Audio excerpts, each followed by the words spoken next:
Hey everyone, welcome to my summary of supplemental jurisdiction. We're going to be just given a roadmap of the supplemental jurisdiction statute, and I'll add some stuff. And yeah, this is basically how the analysis will flow on a civil procedure exam when you're looking at whether or not a court can exercise supplemental jurisdiction. So, what is it? Supplemental jurisdiction allows a federal court to exercise jurisdiction over claims even when that court would not have had original jurisdiction over the claim. So, yeah, supplemental jurisdiction is just one of the ways in which a federal court can have subject matter jurisdiction over a claim. Because remember, federal courts are courts of limited jurisdiction.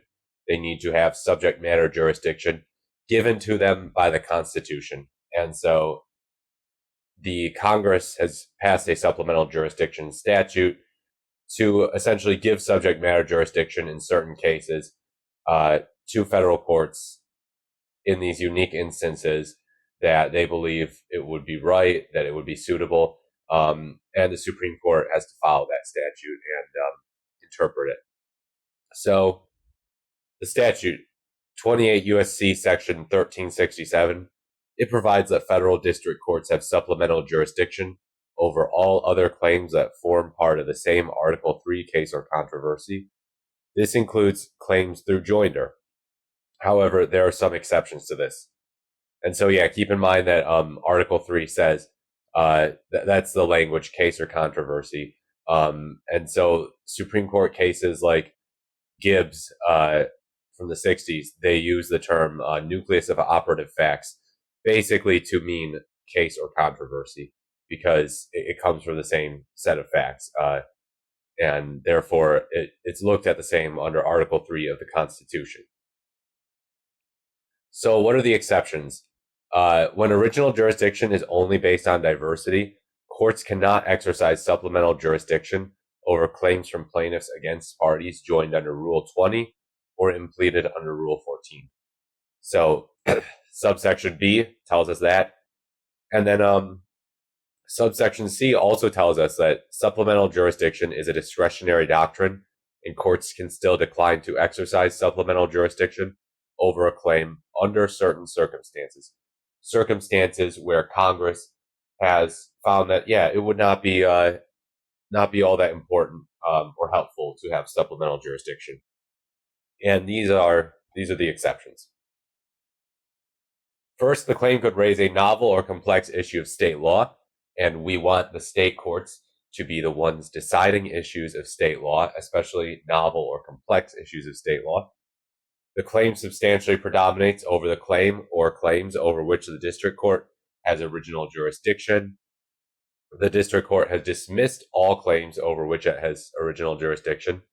So yeah, that's pretty obvious why they don't want to have supplemental jurisdiction over that. And there are other compelling reasons for declining to exercise jurisdiction.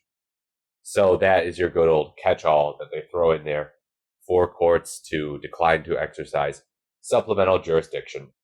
You might notice if you've read the Gibbs case from the 60s, the Supreme Court case, that a lot of these really mirror Gibbs, but they essentially override it.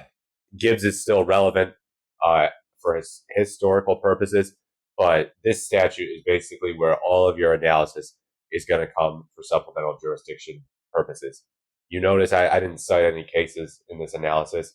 We really just need to pay attention to Section 1367 to find out if a court can exercise supplemental jurisdiction and if its discretion would it support it doing so. So yeah, that about does it on supplemental jurisdiction. I hope you found this video helpful. It was a short summary, but you will often find that it can be complex in its application. One thing that is helpful is to write your own hypotheticals and sort them out, do some practice where you find out, okay, so there's these state claims involved, there's federal claims involved under whatever, a copyright act or something. Can we get the state claims to have supplemental jurisdiction over them? Or is this one of those situations where it's not? And, you look at the joinder, the impleader, and you see if it falls into the AB exceptions or the C exceptions. And yeah, it's a little bit of a mess to work through. but it's really not that bad. It's really not that complex. Just the factual scenarios that you get are a little more mystifying and complex. But yeah, that's supplemental jurisdiction for you. Please leave a like, comment, or subscribe to the video. I really appreciate it if you found it helpful. As always, thank you so much for watching, and I look forward to speaking to you in the next video.